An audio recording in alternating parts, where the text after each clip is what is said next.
So hello everyone. आज हम बात करेंगे आज हम बात करेंगे यूएस स्टॉक मार्केट के बारे में। जो अमेरिका का जो मार्केट है उसके बारे में बात करेंगे। और बात करेंगे कि कुछ मैक्रो इकोनॉमिक्स टर्म की बात करेंगे। ठीक है। तो मैक्रो इकोनॉमिक्स आपको जानना बहुत ज़रूरी है कि मार्केट में मैक्रोज कैसे काम करते हैं। बिकॉज अगर आप एक ट्रेडर हैं, ठीक है, स्पेशली आप अगर ट्रेडर हैं, तो ये अगर आप जानिए, अगर आप जानते हैं कि इंटरेस्ट रेट क्या होता है, ठीक है, बॉन्ड यील्ड क्या होता है, क्रूड ऑयल कैसे इम्पैक्ट करता है मार्केट को, तो आपको एक अच्छा बाजार में ट्रेंड समझ में आएगा कि मार्केट का ट्रेंड किधर है।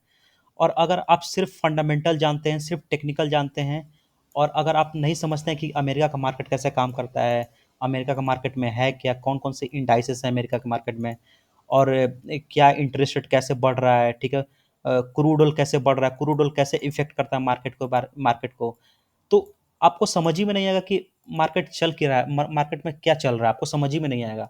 सो इसीलिए मैक्रो जानना काफ़ी इंपॉर्टेंट होता है। मैक्रो इकोनॉमिक्स जो है वो जानना काफ़ी इंपॉर्टेंट होता है अगर आपको कंप्लीट पिक्चर चाहिए कि मार्केट में चल क्या रहा है। और ट्रेडर के लिए स्पेशली जाना जरूरी है, बिकॉज उनको शॉर्ट टर्म व्यू होता है, और शॉर्ट टर्म व्यू में ये काफ़ी इम्पैक्ट करता है। लॉन्ग रन में तो उतना इम्पैक्ट नहीं करता है, जो कि फंडामेंटल जो इन्वेस्टर्स होते हैं उनको उतना इम्पैक्ट नहीं करता है, लेकिन जो शॉर्ट टर्म ट्रेडर्स होते हैं, ठीक है, उनको काफ़ी जाना जरूरी है ये सब कि ये सब होते क्या है। तो चलिए बात करते हैं, थोड़ा सा मैं इसको रब कर लेता हूँ, उसके बाद चलिए। राइट। सो चलिए बात करते हैं, पहले हम बात करते हैं अमेरिका के मार्केट के बारे में। राइट। सो पहले बात करते हैं हम, फर्स्टली बात करते हैं हम, सॉरी यार थोड़ा गड़बड़ हो गया। हम्म, तो या तो थोड़ा बात करते हैं हम यूएस मार्केट के बारे में बात करते हैं, ठीक है, यूएस मार्केट के बारे में, यूएस स्टॉक मार्केट के बारे में बात करते हैं। अब बोले, कोई बोलेगा कि हमको यूएस मार्केट के बारे में क्यों जानना जरूरी है। तो मैं आपको बता दूं कि जो इंडिया का जो मार्केट है वो कुछ भी नहीं यूएस मार्केट के मुकाबले। जो यूएस मार्केट है वो basically mother of all the market है। अगर यूएस मार्केट में बुल मार्केट चल रहा है तो इंडिया में बुल मार्केट चलेगा। यूएस में अगर बड़ा क्रैश आ रहा है तो अमेरिका में इंडिया मार्केट में भी क्रैश आ जाएगा। तो हर चीज़ यूएस मार्केट से रिलेटेड है, ठीक है। अमेरिका जो है राजा है पूरा वर्ल्ड का। तो अमेरिका को मार्केट को ट्रैक करना काफ़ी ज़रूरी है। तो अमेरिका का मार्केट में, जैसे इंडिया का जो मार्केट होता है इसको हम कंपेयर करते हैं इंडिया मार्केट से। ये बेसिकली हो गया हमारा इंडिया का मार्केट, ये हो गया हमारा अमेरिका का मार्केट। राइट। सो इंडिया में जो मेजर इंडाइसेस होता है वो होता है निफ्टी 50, निफ्टी 50 और सेंसेक्स। इसमें जो इंपॉर्टेंट इंडाइसेस होता है वो होता है नैस्डैक, ठीक है। इसको बोलते हैं नैस्डैक कंपोजिट इंडेक्स होता है, नैस्डैक कंपोजिट इंडेक्स होता है। दूसरा इंडेक्स होता है डाउ जोन्स इंडेक्स, ठीक है। ये आपको, मैं आपको ये नहीं बोल रहा हूँ कि आप अमेरिका मार्केट में घुस के आपको इसको स्टडी करना है। आप बेसिक भी जानिएगा ना तो आपको एक आइडिया मिल जाएगा कि मार्केट में, अमेरिका का मार्केट में चल क्या रहा है, ठीक है। तो और फिर तीसरा जो इंडेक्स होता है इसमें वो होता है हमारा S&P 500, S&P 500। और फिर होता है हमारा रसल 2000। रसल 2000 जो इंडेक्स होता है इसमें तकरीबन, इसमें क्या होता है रसल 2000 में क्या होता है कि 2000 जो भी 2000 स्मॉल कैप कंपनी जो होता है अमेरिका के, 2000 जो स्मॉल कैप कंपनी है अमेरिका के, वो इस इंडेक्स में है। राइट। सो मैंने क्या बोला अभी तक कि इंडिया में क्या है, निफ्टी 50 हो गया, सेंसेक्स हो गया, अमेरिका में नैस्डैक हो गया, डाउजोन्स हो गया, S&P 500, रसल 2000। ये आपको ध्यान रखना है। तो हमको चारों इंडाइसेस नहीं देखना है, हमको सिर्फ नैस्डैक और डाउजोन्स देखना है, ठीक है। ये दोनों नहीं देखेंगे तो कोई दिक्कत नहीं है। तो क्या करना है कि अगर आप ट्रेडर हैं, ठीक है, बहुत इंपॉर्टेंट बात है, अगर आप ट्रेडिंग कर रहे हैं, शॉर्ट टर्म ट्रेडिंग कर रहे हैं, तो अमेरिका का मार्केट सपोज सपोज क्या होगा कि अगर आप यूएस मार्केट नहीं देख रहे हैं, ठीक है, आपको एग्जांपल बता रहा हूँ कि अगर आप यूएस मार्केट नहीं देख रहे हैं, आप सिर्फ इंडिया मार्केट देख रहे हैं, और पता चला कि अमेरिका के मार्केट में डाउजोन्स जो है 800 पॉइंट गिर गया, ठीक है, नैस्डैक 600 पॉइंट गिर गया, तो उसका इफेक्ट तो इंडिया में पड़ेगा ही पड़ेगा, ठीक है, चाहे कुछ भी हो जाए, इंडिया में कितना भी अच्छा ट्रेंड रहे, अगर अमेरिका अगर 800 पॉइंट अगर डाउ जोन्स गिरता है तो इंडिया में भी उसका इफेक्ट पड़ेगा ही पड़ेगा। ऐसा हो ही नहीं सकता है कि अमेरिका में डाउ जोन्स 1000 पॉइंट गिर जाए और अमेरिका का मार्केट ऊपर चला जाए, ऐसा हो ही नहीं सकता है, राइट। तो कुछ ना कुछ फर्क पड़ता है अमेरिका का मार्केट से इंडिया का market, because all all the markets are interlinked, right. So इसीलिए मैं बोल रहा हूँ कि नैस्डैक और डाउ जोन्स पे आपका फोकस होना चाहिए। आप इसको ट्रैक करो, रात में एक बार ट्रैक कर लिया कि चलो क्या हो रहा है मार्केट में, राइट। सो ये हो गया हमारा यूएस मार्केट के बारे में, और ज़्यादा हम नहीं जानकारी दूंगा मैं, ठीक है, और आपको जानने का ज़्यादा ज़रूरत भी नहीं है। तो ये हो गया हमारा यूएस मार्केट के बारे में। अब हम थोड़ा सा बात कर लेते हैं कि कौन कौन से जो इम्पोर्टेंट जो चीज़ें हैं जो कि इंडिया जो स्टॉक मार्केट है,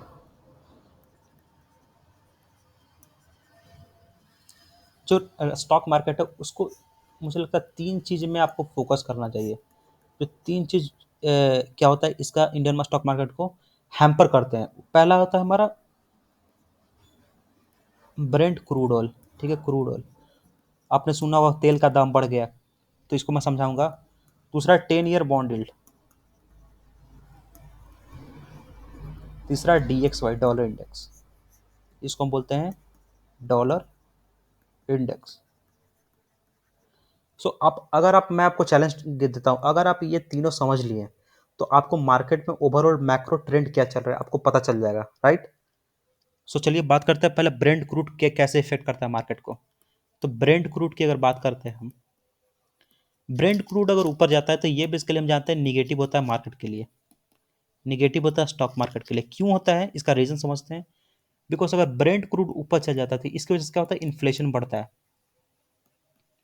अगर इन्फ्लेशन बढ़ता है तो जो भी सेंट्रल बैंकर होती है, जैसे कि अमेरिका में फेडरल रिजर्व हो सेंट्रल बैंकर, इंडिया में आरबीआई हो गए सेंट्रल बैंकर, तो जो भी इन्फ्लेशन बढ़ता है तो इसको कंट्रोल करने के लिए क्या होता है कि जो सेंट्रल बैंकर वो क्या करती है, इंटरेस्ट रेट को ऊपर करती है, राइट।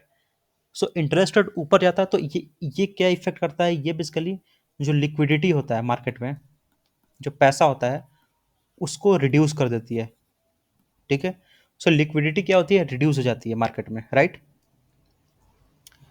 लिक्विडिटी क्यों रिड्यूस होती है,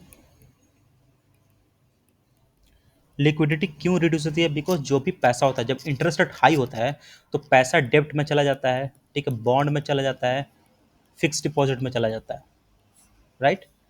तो कोई स्टॉक मार्केट में पैसा नहीं रखना चाहता है जब इंटरेस्ट रेट काफ़ी हाई हो, ठीक है। सबका स्टॉक मार्केट से जो होता है, जो उनका जो मन होता है वो स्टॉक मार्केट में नहीं होता है जब इंटरेस्ट रेट हाई होता है।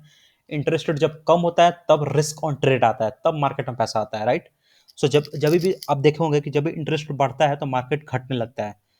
तो अ, अगर हम बात करें तो हमेशा जो बुल मार्केट रहता है वो बुल मार्केट हमेशा लो इंटरेस्ट रेट में चलता है, और बेयर मार्केट हमेशा हाई इंटरेस्ट रेट में चलता है, राइट। जनरली बात कर रहा हूं, ठीक है। Low interest rate always trigger a bull market, high interest rate is always trigger a bear market, तो आपको ये ध्यान रखना है, राइट। दूसरा बात करते हैं डॉलर इंडेक्स के बारे में एंड बात करते हैं हम 10 ईयर बॉन्ड यील्ड के बारे में। अब अब क्या होता है कि ये जो दोनों है, ये दोनों ऊपर कब जाते हैं, ठीक है। ये दोनों जब ऊपर जाते हैं तो ये हाईली निगेटिव है स्टॉक मार्केट के लिए, ये निगेटिव है स्टॉक मार्केट के लिए अगर दोनों ऊपर जाते हैं तो। बिकॉज अगर ये दोनों ऊपर तभी जाते हैं, ठीक है, डॉलर इंडेक्स हो गया और 10 ईयर बॉन्ड यील्ड हो गया, ये ऊपर तभी जाते हैं जब हमारा इन्फ्लेशन बढ़ता है, जब हमारा इन्फ्लेशन बढ़ता है। सो इन्फ्लेशन, अगर इन्फ्लेशन का नंबर जैसे आप देखोगे अमेरिका में सीपीआई नंबर होता है, तो अगर अमेरिका का अगर सीपीआई नंबर जो है वो काफ़ी ज़्यादा कम आ गया तो आप देखोगे डॉलर इंडेक्स हो गया, 10 ईयर बॉन्ड यील्ड हो गया, वो कोलैप्स कर जाता है, नीचे गिर जाता है। और जब भी सीपीआई नंबर ऊपर आता है तो आप देखे होंगे कि डॉलर इंडेक्स जो होता है और 10 ईयर बॉन्ड यील्ड होता है वो काफ़ी ऊपर बढ़ जाता है। तो यही रोल है कि डॉलर इंडेक्स और बॉन्ड यील्ड का ऊपर जाना एंड क्रूड ऑयल का ऊपर जाना बहुत ही निगेटिव है इमर्जिंग मार्केट के लिए, और इमर्जिंग मार्केट में इंडिया एक नंबर 1 मार्केट आता है। सो मैंने आपको बता दिया कि डॉलर इंडेक्स हो गया, 10 ईयर बॉन्ड यील्ड हो गया, ब्रेंट क्रूड ऑयल। ज़्यादा आपको अंदर नहीं जाना है, ज़्यादा आपको डिस्कशन नहीं जाना है, बट आप इतना ध्यान रखिए कि dollar index, 10 year bond yield और ब्रेंट क्रूड अगर ऊपर जा रहा है तो ये निगेटिव है मार्केट के लिए। और फिर मैंने क्या बताया, फिर मैंने बताया कि आपको यूएस स्टॉक मार्केट में आपको क्या देखना है, बेसिकली नैस्डैक आप देख लीजिए, डाउ जोन्स देख लीजिए, आपका काम चल जाएगा। ठीक है, तो आपको ये दोनों को ट्रैक करना है, राइट। थोड़ा सा इसमें बात करते हैं, थोड़ा सा आपको बात, आप जानते हैं बॉन्ड, बॉन्ड जो होता है, ठीक है, बॉन्ड आप जानते हैं कि एक ऐसे थी, बॉन्ड में लोग इन्वेस्ट करते हैं, ठीक है, एक फिक्स जो इंटरेस्ट रेट मिलता है इसमें। तो क्या होता है कि आप एक सुने होंगे कि जब इंटरेस्ट रेट ऊपर जाता है, ठीक है, जब इंटरेस्ट रेट्स ऊपर जाते हैं तो जो जो हमारा जो बैंक्स होता है वो कोलैप्स कर जाती है। आपने सुना होगा कि जब, आपने देखा होगा बैंक्स क्यों गिर जाती है, मतलब बर्बाद हो जाती है। आपने देखा होगा कि 2023 का जो मार्च महीना था उसमें काफ़ी बैंक जो थी अमेरिका का वो बंद हो गई थी। ठीक है, बंद इसलिए हो गई थी बिकॉज इंटरेस्ट रेट काफ़ी हाई था।